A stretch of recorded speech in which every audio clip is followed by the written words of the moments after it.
வணக்கம், இது Tamil dialogue 2.0 Bigg Boss season 9ல இன்னைக்கான பெரிய பஞ்சாயத்து ஒன்று ப்ரொமோலே போட்டாங்க. இது பிரச்சனை வந்து ஃபுல்லாக வந்தோன்னே டீட்டெயிலாக பேசலாம். ஆனால் இப்போவே அதை பற்றி பேசலாம். காரணம் என்னென்னா, இது நேற்று நைட்டு நடந்த பஞ்சாயத்து திரும்ப அப்படியே வேறு வகையில் கண்டினியூ ஆகுது. இங்கே நைட்டே பார்த்தீங்கன்னா 2 நாளாக எபிசோடில் வச்சு குத்துன்னு குத்துனதும் பார்வதி வந்து அங்கே போய் கடுகடுன்னு கோவத்தை காட்ட போகிறாங்க அப்படின்னு சொல்லிட்டு நம்ம எதிர்பார்த்தோம், முன்னாடியே சொன்னோம். அதே போல் தான் அங்கே போயிட்டு சாப்பாடை நானே போட்டுக்கிறேன், கொஞ்சமாக போட்டுக்கிறேன் அப்படின்னு சொல்லிட்டு போட போகிறாங்க. இருங்க, பவுல் சிஸ்டம் தானே இங்கே இருக்குது, எல்லாருக்கும் பவுலில் போடலாம் அப்படின்னு சபரி, கனி அக்கா, எஃப்ஜே எல்லாரும் சொல்கிறாங்க. ஆனால் இவங்க வந்து ஏன் நான் கம்மியாக தானே போடுறேன், கொஞ்சமாக தானே போட்டுக்கிறேன், எனக்காக நான் போட்டுக்கிறேன், எதுக்காக ரூல்ஸு, இது வந்து ப்ரொடக்ஷன் சாப்பாடு தானே அப்படின்லாம் சொல்லிட்டு இருந்தாங்க. இதே பார்வதி தான் சொன்னாங்க, இங்கே வந்து மதியானம் சாப்பாடு இல்லை, நான் சாப்பிடவே இல்லை, எனக்கு பத்தலை அப்படின்னு சொல்லிட்டு. ஸோ சாப்பாடே கிடைக்கல அப்படின்னா அப்போ அங்கே எக்ஸஸாக போயிருக்குன்னு அர்த்தம். எக்ஸஸாக போகிற இடத்துல கண்ட்ரோல் பண்ணி தானே ஆகணும். அதை சொன்னால் வந்து கோச்சிக்கிட்டு அவங்க பாட்டு வெளியே போய் உட்காந்துக்கிட்டாங்க. அப்போ அங்கே இருந்த யார் நம்ம ஆள் இருக்கார்ல வாட்டர் மெலான், இந்த வாட்டர் மெலான் என்ன பண்ணுச்சு, இதெல்லாம் தப்பு சபரி, 5 பேர் சாப்பிட வர ஒரு பொண்ணை இது மாதிரிலாம் பண்ணி அனுப்புறது இருக்குல்ல, சாப்பிட விடாமல் பண்ணுறது இருக்குல்ல அப்படின்னதும் பார்த்தீங்கன்னா சபரிக்கு சட்டுன்னு ட்ரிகர் ஆகிடுச்சு. அந்த பவுலை தூக்கி போட்டு அவர் பாட்டு போயிட்டார். ஏன்னா இது வந்து ஏற்றுக்கவே முடியாதுல்ல, எல்லாத்துலேயும் பார்த்து பார்த்து வேலை செய்கிற ஒருத்தனை இந்த மாதிரி நீ பார்ஷியாலிட்டி பார்க்குற, அதுலேயும் சாப்பாடில் பார்க்குற அப்படின்னு சொன்னால் அது எவ்வளோ பெரிய அலிகேஷன் அது. ஸோ அதனால் அவர் கடுப்பாயிட்டார். இப்போ அதை அப்படியே வேறு மாதிரி கண்டினியூ பண்ணுறாங்க. நைட்டே போயிட்டு விளக்கம் கொடுத்தாரு, விளக்கம் கேட்டார். பார்வதி சொன்னாங்க, இந்த ஒரு நாளாவது ரூல்ஸ் இல்லாமல் என்னை சாப்பிட விடுங்களேன், ஃப்ரீயாக இருக்க விடுங்களேன், நான் கம்மியாக தானே எடுக்கிறேன் அப்படின்னாங்க. நீங்கள் கம்மியாக கூட எடுங்க, நான் பவுலில் எடுத்து கொடுத்துட்றேன், அதுக்கப்புறம் உங்களுக்கு வேணுங்கிற அளவு எடுத்துங்க அப்படின்னா அவங்க கேட்கவே இல்லை, என்னை ஃப்ரீயாக விடுங்க அப்படின்னு சொல்லிட்டு இருந்தாங்க. அண்ணன் நீ பேசுனது தப்புன்னு அப்படின்னு சொல்லிட்டு சபரி அப்போவே வார்ன் பண்ணார். ஆனால் கேட்கல. ஏன்னா திவாகர் இருக்கார்ல வாட்டர் மெலானுக்கு 10 வாட்டர் மெலானை தலையில் வச்ச மாதிரி ஆயிருக்கும் வீக்கெண்ட் எபிசோடு. ஏன்னா யாருக்கு சப்போர்ட்டர்ஸ் எழுதிருப்பாங்க அப்படின்னு சொல்லும் போது இதுவரை அவர் தான் சொல்லிட்டு இருப்பாரு, எனக்கு ஃபேன்ஸ் இருக்கிறாங்கம்மா, எனக்கு ஃபேன்ஸ் இருக்கிறாங்கம்மா, ஃபேன்ஸ் இருக்கிறாங்கம்மான்னு. இப்போ ஒட்டுமொத்தமாக மற்ற கண்டஸ்டன்ஸ் மேக்ஸிமமாக வந்து திவாகருக்கு ஏறி இருக்கும், திவாகருக்கு ஏறி இருக்கும், திவாகருக்கு ஏறி இருக்கும் அப்படின்னு சொன்னதும் பார்த்தீங்கன்னா மண்டைக்கு ஏறி இருக்கும்ல. விஜய் ஒரு கொட்டு வச்சாரு. அங்கே வந்து டீலக்ஸ் ரூமில் இருக்கவங்கள பார்த்து இவங்க பேசிகிட்டு இருக்கும்போது நடுவில் சிரிச்சிட்டு இருந்தாங்கல்ல விஜய், பார்வதி அண்டு இவரும், இது மாதிரி சிரிக்கிறது வந்து மேனஸ் கிடையாது, அது மாதிரி சிரிக்காதீங்க, சின்ன பிள்ளைத்தனமாக இருக்குது அப்படின்னு சொல்லிட்டு கொட்டு வச்சாரு. இருந்தாலும் அந்த கொட்டை விட ஒன்றுமே இல்லைனாலே தன்னை பெரிய ஆளாக நினச்சிப்பார். இப்போ அத்தனை பேர் பாராட்டினதும் மண்டை ஏறிடுச்சுல தலைக்கணும். ஸோ அதில் அவர் பாருங்கள், இதுக்கு முன்னாடி பிரவீன் ராஜ், இந்த எஃப்ஜே, அப்புறம் கமருதீன், இந்த 3 பேரும் வந்து இவர் பேசி அவராக மாட்டியிருப்பார், சிக்கியிருப்பார். ஆனால் அவர் வந்து கண்ட்ரோல் பண்ணுறோங்கிற பேரில் அவருக்கு மேலே போயிட்டு அவர் ரொம்ப கீழ்த்தரமாக நடத்தி அவர் மேலே அனுதாபப்பட வச்சுட்டாங்க. இந்த பிரச்சனைலையும் நம்ம கேட்குறது என்னன்னா, தயவு செய்துப்பா 3 பேரும் வராதிங்க, நீங்கள் ஆணியே பிடுங்க வேணாம், நீங்கள்லாம் ஓரமாக இருங்க, இதை சபரி ஹேண்டில் பண்ணிக்கிட்டும் இந்த கனி ஹேண்டில் பண்ணுவாங்க, இவங்க பண்ணிப்பாங்க, நீங்கள் 3 பேரும் வாயை மட்டும் விட்றாதீங்கடா அப்படின்னு தான் நம்ம கேட்க வேண்டியிருக்கு. ஏன்னா இங்கே என்ன சொல்கிறாரு, திரும்பவும் அதே தான் எடுத்துகிட்டு வர்றாரு. யாருக்கெல்லாம் பிடிக்கலை கை தூக்குங்க அப்படின்னு சொல்லிட்டு சபரி கேட்குறாரு, பவுலில் வைக்கிறது. அதை பிடிக்கலன்னெலாம் சொல்ல முடியாது. இவர் சொல்கிறாரு, இதெல்லாம் நியாயமே இல்லை, நல்லா சாப்பிட்றவங்க கூட சாப்பிட மாட்டாங்க நீங்கள் பண்ணுறத பார்த்து அப்படிங்கிறாரு. என்ன பண்ணாங்க, பவுல் சிஸ்டம் வச்சுருக்கிறாங்க, அளவாக அளந்து எல்லாருக்குமே வரணும் அப்படிங்கிறதுக்காக அதை யூஸ் பண்ணுறாங்க. நேற்றே பார்வதி கம்ப்ளைண்ட் வச்சாலும் அவங்க என்ன சொன்னாங்க, வீக் டேஸில் தான் நீங்கள் இந்த ரேஷனிங்கெல்லாம் அதில் வந்து நீங்கள் பவுல் வச்சுங்க, வீக்கெண்டில் இதை பண்ணாதீங்க அப்படின்னு சொன்னாங்கல்ல.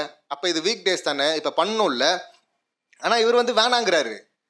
நல்லா சாப்பிட்றவங்க கூட சாப்பிட மாட்டான்னா நல்லா சாப்பிட்றவன் அப்படின்னு சொல்லிட்டு பிரிச்சிங்கன்னா நீங்கள் பாட்டு ஒரு 10 பேர் சாப்பிட்ருவீங்க, மிச்சம் 7 பேர் சாப்பிடாமல் இருப்பானு, சாப்பாடு இல்லாமல் இருப்பானு, அவனை பற்றி யார் யோசிக்கிறது, யோசிக்கணும்ல. ஆனால் யோசிக்க மாட்டேங்கிறாருங்க. அதாவது இப்போ கமருதீனாக இருக்கட்டும், பிரவீன் ராஜா இருக்கட்டும், எஃப்ஜேவாக இருக்கட்டும், ஏன் பிரவீன் காந்தி சாராக இருக்கட்டும், இவங்க எல்லாமே வந்து தன்னை அதிமேதாவிகளாக காட்டுகிறதுனால சின்னதாக ஒரு வார்த்தை விட்டாலும் நமக்கு கோபம் வருது, அவங்கள போட்டு போலன்னு புலகிறோம். மக்களும் பார்த்தீங்கன்னா அப்படி தான் கழுவி ஊற்றுறாங்க. ஆனால் இந்த மாதிரி திவாகர் மாதிரியான ஆளுங்களை வந்து அவன் ஒரு பைத்தியம்பா விட்டுருப்பா அப்படின்னு சொல்லிட்டு போகிற மாதிரியான ஒரு மனநிலையை இவங்களே உருவாக்கிடுறாங்க திவாகர் மாதிரியான ஆட்கள். அதனால் என்ன வேணால் பேசலாம் அப்படின்னு சொல்லிட்டு பேசுறது. வெளியவும் பார்த்தீங்கன்னா ஆணவ படுகொலையை பற்றி அப்படி தானே ஆதரித்து பேசினார். ஏன் அதை எடுத்துகிட்டு இங்கே வர்றோம் அப்படின்னா, இப்போ இங்கே ஏற்கனவே கமருதீன் கூட சொல்லியிருப்பார், கமருதீன் வெர்சஸ் திவாகர்னு போகும்போது கமருதீனுடைய வார்த்தை எல்லாத்தையும் நம்ம எடுத்துக்கணும்னு அவசியம் கிடையாது, இருந்தாலும் இது தேவைப்படும் அப்படின்னு நினைக்கிறேன். ஏன்னா ஒரே தட்டில் அவங்க கூட ஒன்றா உட்காந்து சாப்பிட மாட்டான்டா அந்த ஆள் ஜாதி வெறி பிடிச்ச ஆள்ரா அப்படின்னு சொல்லிட்டு சொல்லும் போது பீப் போட்டாங்க. ஒரே தட்டில் சாப்பிட மாட்டான்டா பார்ஷாலிட்டி பார்ப்பான்டா அந்த ஆள் அப்படின்னு சொல்லியிருப்பாங்க. இப்போ இந்த பாயிண்ட்டை வச்சு பார்க்கும்போது பவுலில் போடுறது இவருக்கு என்ன பிரச்சனை, அது பிரச்சனைங்கிறாருல, என்ன பிரச்சனை அந்த மாதிரி ஏதாவது இருக்கா? இப்போ எத்தனை பேர் இருக்காங்க, ஒரு செட் ஆஃப் ஹவுஸ்மேட்ஸ் இருக்கிறாங்க, எல்லாருக்கும் அது கிடைக்கணும் அப்படின்னு தானே நினைக்கணும், எல்லாருக்கும் ஈக்குவலாக போகணும் அப்படின்னு தான் நினைக்கணும். எல்லாருக்கும் ஈக்குவலாக போகிறது ஒரு நல்ல சிஸ்டம் தானே அது. அதை எதிர்க்கணும். பவுலில் வைக்கிறது ஹோட்டல்லாம் போய் இவங்க சாப்பிட மாட்டாங்களா? பவுலில் வச்சா என்ன பிரச்சனை இவங்களுக்கு? ஒரே பவுல் யூஸ் பண்ணக்கூடாதுன்றாங்களா? பவுல் வந்து சரியாக கழுவல, பவுலில் வந்து கரை இருக்குது அப்படின்னு ஏதாவது குற்றச்சாட்டு வச்சிங்கன்னா அது வேற. ஆனால் பவுலே யூஸ் பண்ணக்கூடாதுன்னா ஏன் யூஸ் பண்ணக்கூடாது? தீண்டாமை ஏதாவது பார்க்குறீங்களா நீங்கள்? அந்த ஜாதி வெறி ஏதாவது உள்ளே இருக்கா அப்படிங்கிற கேள்வி வருது. ஏன்னா இப்போ நீ அது இல்லைன்னா வேற என்ன பிரச்சனை? பசி தான் அப்படின்னா உங்களுக்கு பசிக்கிற மாதிரி எல்லாருக்கும் பசிக்கும்ல. அதான் அங்கே வினோத் வந்து சொல்கிற அப்படியே லாஸ்ட்டில் கடைசியாக மிச்சமாச்சுன்னா எவ்வளோ வேணா சாப்பிடுங்கண்ணா அப்படின்னு எல்லாருக்கும் ஷேர் போக, மிச்சமாச்சுன்னா சாப்பிட முடியுமா? பசியை தான்ப்பா சாப்பிட முடியும் அப்படிங்கிறாரு. இதே போல் எல்லாருக்கும் பசிக்கும்ல. ஒரு 10 பேர் வந்து சாப்பிட்டு போயிட்டாங்கன்னா மிச்சம் 7 பேர் சும்மா இருப்பாங்கல்ல, பட்னியாக இருப்பாங்கல்ல. அவங்கள பற்றி யோசிக்க மாட்டிங்களா? அவங்க உங்கள் கூட போட்டி போட வந்த சக கண்டஸ்டன்ட் இல்லையா? அவங்கள பற்றி யோசனையே வராதா? உங்கள் பசி மட்டும்தான் அவங்களுக்கு ஞாபகம் இருக்குமா? ஆனால் அவர் பாருங்க, இது நியாயமே இல்லைன்னு சொல்லிட்டு பேசுகிறார், அப்படி வளர்றாரு. இந்த மாதிரி தாங்க இதுக்கு முன்னாடி பஞ்சாயத்துலேயும் ஒளரி அவராக சிக்கியிருப்பாருங்க. அந்த 3 பேர் இருக்காங்களே, 3 பேர் அவனுக்கு தான் வந்து இவரை கேவலமாக பேசி இவருக்கு ஓட்டு விட வச்சுட்டாங்க. ஸோ இந்த பிரச்சனை வராமல் இருந்தால் நல்லது. இதை வந்து சரியாக இவர் ஹேண்டில் பண்ணிப்பார். இதை எங்கே எடுத்துகிட்டு போகிறாருன்னா, அதான் அங்கே சபரி கேட்குறாரு, நான் இன்னும் 7 பேர் சாப்பிட்லண்ணா, மற்றவங்களாம் சாப்பிட வேணாவா, இப்போ நான் சாப்பிட வேணாவா, என்னென்ன சொல்கிற நீ அப்படின்னு கேட்கும்போது அப்படியே கோச்சிக்கிட்டு டாப்பிக்கை டவுட் பண்ணிட்டு சம்மந்தம் இல்லாமல் பேசிட்டு போவார்ல, அந்த மாதிரி தான் பேசுகிறாரு. இங்கே பர்சனல் வெஞ்சன்ஸ் எல்லாம் எடுத்துகிட்டு வந்து சாப்பாட்டில் காட்டுறாங்க. ஆள் பார்த்து சாப்பாடு போடுறாரு சபரி அப்படின்றாரு. சபரி அப்படி பண்ணுற ஆளா? இதுவரை நம்ம பார்த்ததில், அவர் பேசினதில், அவர் ஸ்டாண்ட் எடுத்ததில் அந்த மாதிரி கிடையாது. எப்போவுமே அப்படி தான் இருப்பாருன்னு நம்ம சர்டிஃபிகேட் கொடுக்கல. ஆனால் இதுவரை அந்த கம்ப்ளைண்ட் இருக்கா? சரி, இவங்க ஆள் பார்த்து போகிறாங்கன்னா அளவு கொஞ்சம் அதிகமாக வச்சுட்டாங்க, அவங்களுக்கு வைக்கிறாங்க, எங்களுக்கு அளவு கம்மியாக வைக்கிறாங்கன்னு ஒரு குற்றச்சாட்டை வச்சா அது உண்மையா அப்படின்னு சொல்லிட்டு நம்ம பேசலாம், அலசலாம். ஆனால் இவர் சொல்கிறது என்ன, பவுல்லே வைக்கக்கூடாது, பவுலில் அளந்து வைக்கக்கூடாதுன்னா அதிகமாகவும் கம்மியாகவும் போகக்கூடாது, ஆள் பார்த்து போடுறான்ற குற்றச்சாட்டு வரக்கூடாதுங்கிறதுக்காக தான் அவங்க பவுல் சிஸ்டம் யூஸ் பண்ணுறாங்க. நீ அதையே குறை சொன்ன அப்படின்னா, குறை சொல்லிட்டு ஆள் பார்த்து போடுறாங்கன்னா உன்னை என்னன்னு சொல்கிறது?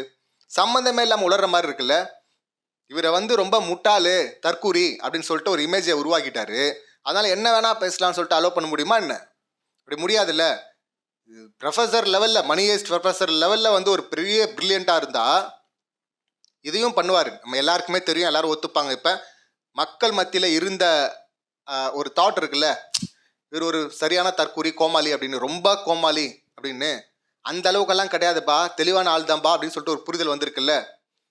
இதை விட பயங்கரமாக, நம்ம நினைக்கிறத விட பயங்கரமான ப்ரில்லியண்ட்டாக இருந்தால் இவரோட மூவ் என்னவா இருக்கும்னா, ஏற்கனவே பிரவீன் ராஜா அடிச்சு காலி பண்ணிட்டோம், எஃப்ஜேவை காலி பண்ணிட்டோம், கமருதீனை காலி பண்ணிட்டோம், இப்போ மிச்சம் இருக்கிற சபரியை தட்டி தூக்கிட்டோம்னா நம்ம தான் டைட்டில் வின்னர் அப்படின்னு சொல்லிட்டு கரெக்டாக ரூட் எடுத்து போகிற மாதிரி இருக்குல்ல. அதுலேயும் இந்த வீக்கெண்டில் வந்ததுனால மண்டகனம் ஏறிடுச்சு பாராட்டினால, இப்போ அதனால் வந்து ரொம்ப கான்ஃபிடண்ட்டாக இறங்குறாருல. அதுலேயும் எங்கே அடித்தா சபரிக்கு வலிக்கும் அப்படின்னு சொல்லிட்டு நல்லா தெரியுது இல்லை. லாஸ்ட்டு நைட்டு பார்க்குறோம், இதை சொன்னதும் சபரி ஹர்ட் ஆகிட்டாரு, பொருளை தூக்கி போட்டு போனார். இதுக்கு முன்னாடி சபரி அது மாதிரி கோவப்பட மாட்டார், கரெக்டாக ஹேண்டில் பண்ணுவார் அப்படின்னு பார்த்தோம். ஆனால் ட்ரிகர் ஆகுறாரு. ஓ, இங்கே தொட்டால் சபரிக்கு ட்ரிகர் ஆகும், அப்போ இதை வச்சு அடிப்போம் அப்படின்னு சொல்லிட்டு கரெக்டாக கேல்குலேட் பண்ணி அடிக்கிற மாதிரி இருக்குல்ல. அப்படி சரியாக கேல்குலேட் பண்ணி அடித்தா இருக்கிறதுலே பெரிய விஷயம் இல்லை. அந்த கேல்குலேஷன்லாம் அவர் கிடையாதுப்பா. அவர் வந்து அவர் தோன்றதை பேசுகிறாருப்பான்னா அப்பயும் தற்கூரி, கோமாளி அப்படின்னு தான் சொல்லணும். ஈக்குவாலிட்டிக்கு யாரெல்லாம் எதிராக இருக்காங்களோ அவங்கெல்லாம் தற்கூரிகள் தான், கோமாளி தான். ஈக்குவாலிட்டியை தானே வலியுறுத்துது அது பவுல் சிஸ்டம். அதை ஏன் எதிர்க்கணும்? அப்படின்னா ஜாதி வெறியா? ஒரே பவுல் யூஸ் பண்ணக்கூடாது அப்படின்றாரா? ஒரே தட்டில் சாடக்கூடாது அப்படிங்கிறாரா? அது இல்லைன்னா என்ன பிரச்சனை? இல்லைங்க அவர் கோமாளிங்க, அது எதுவுமே புரிஞ்சிக்க மாட்டாருங்க, ரொம்ப சுயநலவாதிங்க அப்படின்னா அதுவும் தப்பு இல்லை, அதுக்காக போட்டு அடிக்க முடியல. ஸோ தப்பான இடத்துல போய் தொட்டார் திவாகர் அப்படின்னு தான் நான் பார்க்குறேன். இப்போவும் அந்த 3 பேர் உள்ளே வராமல் இருந்தா அந்த 3 பேர் உள்ளே வந்துட்டாங்க, மறுபடியும் திவாகருக்கு சப்போர்ட் பண்ணுற மாதிரி நிலவை வந்துடும். நம்ம கூட கமெண்ட்டில் சில பேர் கேட்பாங்க, என்னங்க திவாகருக்கெல்லாம் அவன்லாம் ஒரு ஆளுன்னு சொல்லிட்டு பேசிட்டு இருக்கீங்களாங்க அப்படின்னு. அதுதான் தப்பு. அந்த மைண்ட் செட்டை உருவாக்கிட்டு என்ன வேணால் பேசலாம் அப்படின்னு சொல்லிட்டு பேசக்கூடாது. அந்த மாதிரியான ஒரு ப்ரிவிலேஜ் அவங்க எடுத்துக்கிறாங்க, என்ன வேணால் பேசலாம் அப்படின்னு. இவர் பேசின வார்த்தைகள்லாம் மற்றவங்க பேசிட முடியுமா? முடியாதுல்ல. மற்றவங்க பேசினா எந்த அளவுக்கு ட்ரிகராக ஏதாவது கடுப்பாயிட்டு மக்கள் போட்டு கழுவி ஊற்றுவாங்க.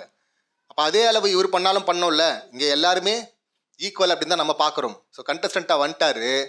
இப்போ தான் அவருடைய ஃபேஸு ஓவர் கான்ஃபிடென்ட்டில் தெரிய ஆரம்பிச்சிருக்கு. அந்த 3 பேர் வராமல் இருந்தால் சரியாக வெளுன்னு வெளுக்க போகிறாங்க, கழுவி ஊற்ற போகிறாங்க. மக்கள் ஃபுல்லாக எக்ஸ்போஸ் ஆகிட்டார் திவாகர் அப்படின்னு தான் சொல்லணும். இந்த சம்பவங்களை நீங்கள் எப்படி பார்க்குறீங்க? உங்கள் கருத்துக்கள் என்ன அப்படிங்கிறத கமெண்ட் பண்ணுங்கள். மீண்டும் அடுத்த வீடியோவில் சந்திக்கலாம். நன்றி, வணக்கம்.